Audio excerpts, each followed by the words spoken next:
गुटखा वाहतूक करणारे इसमास अटक, 1,19,200 रुपयांचा मुद्देमाल जप्त। स्थानिक गुन्हे अन्वेषण शाखेची धडक कारवाई। कोल्हापूर जिल्ह्यातील अवैध गुटखा वाहतुकीवर स्थानिक गुन्हे अन्वेषण शाखेच्या पथकानं धडक कारवाई केली।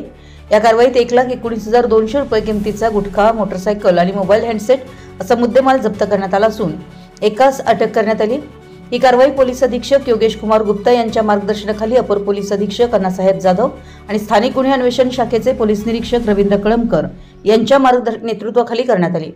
मिळालेल्या माहितीनुसार 24 सप्टेंबर रोजी दुपरी येथे अवैध गुटखा वाहतूक होणार असल्याची गोपनीय माहिती पोलिसांना मिळाली।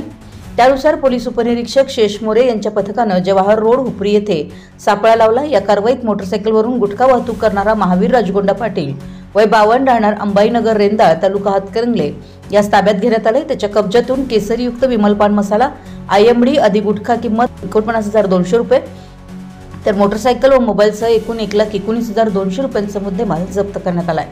अटक केलेल्या व्यक्तीवर कायदेशीर प्रक्रिया सुरू असून पुढील तपास हुपरी पोलिसांकडून करण्यात येतोय। या कारवाईत पोलीस अंमलदार प्रवीण पाटील, दीपक घोरपडे, सत्यजित तानुगडे, अमित सरजे, युवराज पाटील, निवृत्ती माळी आदींचा सहभाग होता।